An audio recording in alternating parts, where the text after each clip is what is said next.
සුබ දවසක් හැමෝටම.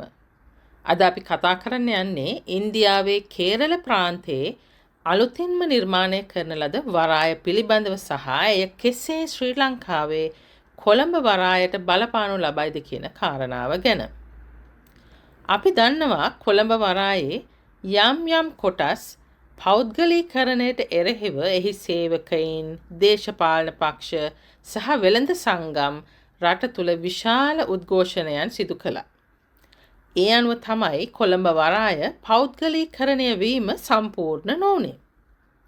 නමුත් මෙතනදී ඉන්දියාවට අවශ්‍ය වුණා මේ කොළඹ වරායේ ගැඹුරුකම නිසාත් විශාල නැව් වරායට ගෙනීමට ඇති හැකියාව නිසාත් මුලින් කොළඹ වරායේ තව දුරටත් ගැඹුරු කිරීම කරලා ලොව ප්‍රධානම වරායක් ලෙස එයාලගේ ආයෝජනයනුත් සමග ඉදිරියට යන්න.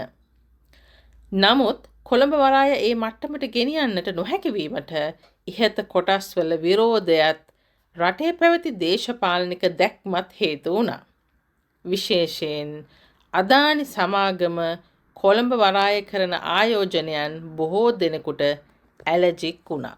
මේ අනුව ඉන්දියාවට ආව අදහස තමයි එයාලගෙම වරායක්, සුපිරි වරායක් කොළඹ වරායට ආසන්නයේම හදාගන්න තියෙන ඉඩකඩ ගැන බැලීම. ඒ අනුව කේරළ ප්‍රාන්තයේ පහුගියදා අගමැති මෝදිගේ ප්‍රධානත්වයෙන් විවෘත වුණේ ඔවුන්ගේ අලුත්ම වරාය.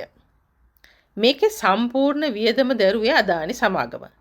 ඒ විතරක් නෙමෙයි, අවුරුදු 40ක් පමණ යනතුරු වරායේ සම්පූර්ණ ලාභය යන්නේත් අදානි සමාගමට. මේ අවුරුදු 40ක කාලය තුල ඉන්දියානු රජයට ලැබෙන්නේ මේ වරායේ බදු මුදල් සහ සේවකින්ගෙන් ලැබෙන බදු මුදල් පමණයි. ඊට අමතරව කේරළ ආණ්ඩුවට යම් මුදලක් ලැබෙනවා. මෙම වරාය තැනීමේදී පළමු පියවර සඳහා අදානි සමාගම ඇමරිකානු ඩොලර් බිලියනයක් පමණ වියදම් කොට තිබෙනවා. කෙසේ වෙතත් සියලුම පියවරයන් සම්පූර්ණ වූ විට මෙහි වියදම ඇමරිකානු ඩොලර් බිලියන 3.4ක් පමණ වෙනවා. අනිත් කාරණය තමයි මේ කේරළයේ ත්‍රිවේන්ද්‍රම් වරාය මීට බොහෝ කාලයකට පෙර ඉඳන් ආපු අයිඩියා එකක්.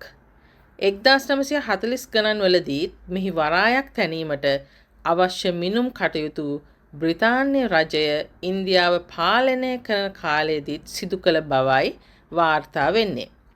නමුත් ඓතිහාසිකව සැලකුවහොත් මේ ස්ථානයේ දීවර වරායන් හැටියට භාවිතා කිරීම දෙවන ශතවර්ෂය දක්වා දිව යනවා. එසේම 12 වන සියවසේදී පමණ විරිඤ්ඤම් පෙදෙසේ කුඩා වරායක් රාජ කේසවදාස් විසින් පවත්වාගෙන ගිය බවත් ඉතිහාසයේ සඳහන් වනවා. කෙසේ වෙතත් ඉන්දීය කොංග්‍රසය ඉන්දියාවේ පාලනය හොබවන විටදී තමයි මෙහි වරාය ඉදිකිරීමේ මූලික අඩිතාලම දබා තිබෙන්නේ. මේ විදිහට ඇවිත් 1991 දීත් 2006 දීත් 2009 සිට 2010ක කාලයන් තුලදීත් මේ වරායේ ව්‍යාපෘති ආරම්භීමේ පියවරයන් ගෙන තිබුණා. අපි දැන් බලමු ලංකාවේ කොළඹ වරායට මේ ඉදිවුණු ඉන්දියාවේ කේරළයේ ත්‍රිවේන්ද්‍රම් වරායෙන් ඇතිවන්නට හැකි බලපෑම කුමක්ද කියලා. විශේෂයෙන් බැලුවොත් මේ කේරළයේ අලුත් වරාය ගැඹුරු මුහුදට නාවික සැතපුම් 10ක් විතර දුරින් තමා පිහිටලා තියෙන්නේ. ඒ වගේම මේ ඉන්දීය වරාය කේරළයේ ජාත්‍යන්තර ගුවන් තොටුපළට කිලෝමීටර් 20කටත් අඩු දුරකිනුයි තියෙන්නේ. ඒ වගේම තමයි මෙම වරාය ඉන්දියාවේ පළමු වැනි ඩීප් වෝටර් ට්‍රාන්ස්ෂිප්මන්ට් ටර්මිනල්ස් තියෙන වරායක්. මෙහි ස්වභාවික ගැඹුර මීටර 24ක් වනවා. එසේම මෙම වරායේ ජල කඩන බැම්ම එහෙමත් නැත්නම් බ්‍රේක් වෝටර් වෝල් එක කිලෝමීටර් 3කටත් වැඩි. මීටර් 140ක පළලකිනුත් යුක්තයි. ඒ වගේම ලෝ විශාලතම නැව් පැමිණීමට හැකි පහසුකම් මෙහි තියෙනවා. ලොව විශාලතම සුඛෝපභෝගී මගී නැව් පැමිණීමටත් මේ වරාය ඔරොත්තු දෙනවා. ඉන්දියාවේ ප්‍රධාන වරායවල් 13ක් තියෙනවා. ඊට අමතරව කුඩා වරායවල් 205ක් පමණ තියෙනවා.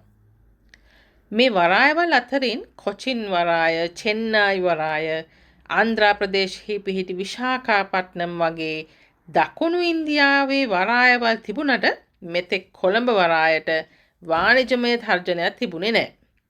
නමුත් කේරළයේ අලුත් වරාය තුල කෙරෙන විශාල ආයෝජන සහ ඉදිරියේ ඉදිකිරීමට නියමිත නැව් අලුත් වැඩියාව, තෙල් සැපයීමේ අති නවීන ක්‍රම, ගෑස් ප්‍රවාහනයේ අති නවීන ක්‍රම සහ කන්ටේනර් හුවමාරු කරන නවීන ක්‍රම එම වරාය භාවිතයට ගැනීමේදී විශාල වශයෙන් නැව් එම වරායට ආකර්ෂණය කරගන්නවා ඇති. ඒ විතරක් නෙවෙයි. අදානි සමාගමට ලෝකයේ විවිධ වරායවල් ගණනාවක් ආයෝජනයද කර තිබෙනවා. එතකොට වරායවල් වලට යන නැව් වලට විශේෂ ඩිස්කවුන්ට් ක්‍රමයක් ඔවුන්ට පහසුවෙන් හඳුන්වා දිය හැකියි. ඒ අනුව කොළඹ වරායට නැව් වලින් ජාත්‍යන්තරව ඇති ඉල්ලුමට ඉදිරියේදී විශාල තර්ජනයක් ඇති විය හැකියි. මේ තත්ත්වය අපි ඥානාන්විත සලකා බැලිය යුතුයි.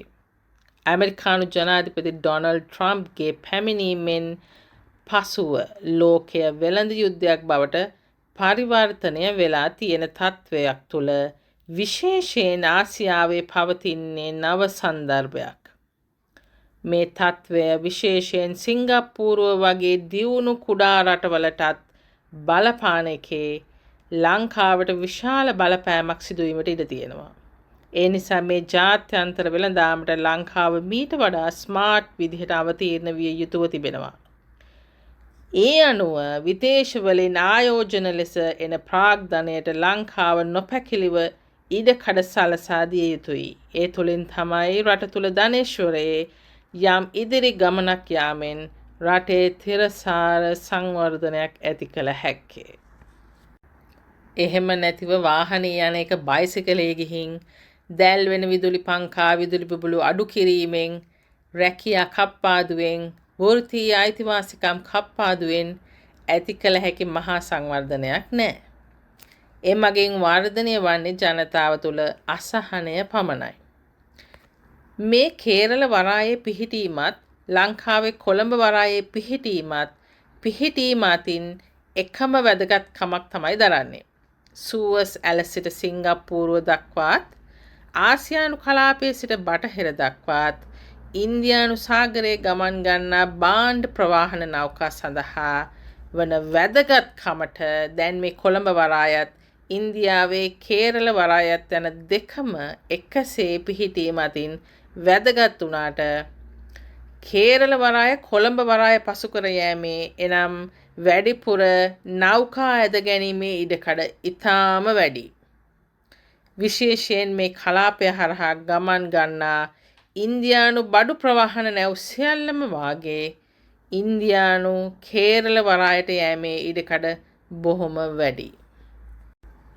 ඉතින් මේ වරාය හැදීමේදීත් අවට ඉන්න දීවර ප්‍රජාව විශාල වශයෙන් එයාලගේ දීවර රැකියා අහිමි වෙනවා කියලත් පරිසරයට හානි වෙනවා කියලත් මුහුදු ඛාදනය වෙනවා කියලත් බොහෝ උද්ඝෝෂණ පැවැත්වුවා. කේරළයේ කොමියුනිස්ට් පක්ෂ රජයටත් ප්‍රධාන රජයටත් එරෙහිව. නමුත් බලධාරීන් මේ වරාය ඉදිකිරීම නතර කළේ නම් නැහැ. ඒ වගේම තමයි අදානිලා වගේ පෞද්ගලික ව්‍යාපාරිකයින් මැදිහත් වෙලා මේ වරාය ව්‍යාපෘති හදනවාට ඉන්දිය රජය විරුද්ධ වුණෙත් නැහැ. මොකද මාක්ස් කිව්වෙත් ප්‍රාග්ධනය අතිශය පෞද්ගලික තමයි. හැබැයි ප්‍රාග්ධනය ගොඩ ගැසෙන මාර්ග සමාජීය වුණාට කියලා. අවසාන වශයෙන් ඉතින් මේකෙන් අපට ගන්න තියෙන පාඩම තමයි ලංකාවේ ඉදිරියේදී සිදු කෙරෙන මහා පරිමාණ ව්‍යාපෘතිවලදීත් ඒවාට යොදන ප්‍රාග්ධනය එන්නේ පෞද්ගලිකාංශයෙන් නම් ඒ ගැන කලබල විය යුතු නැති බව. මොකද ඒ ව්‍යාපෘතිවලට වියදම් කිරීමට රජයට මුදල් නැති නිසා පෞද්ගලිකාංශයෙන් හෝ ඒවා කෙරුණත් ඒ වගේ ප්‍රතිලාභ එන්නේ රටට නිසා. ඉතින් අදට මා සමුගන්නම්. ස්තුතියි. නැවත හමුවෙමු. මම චාන්දනී කුලතුංග.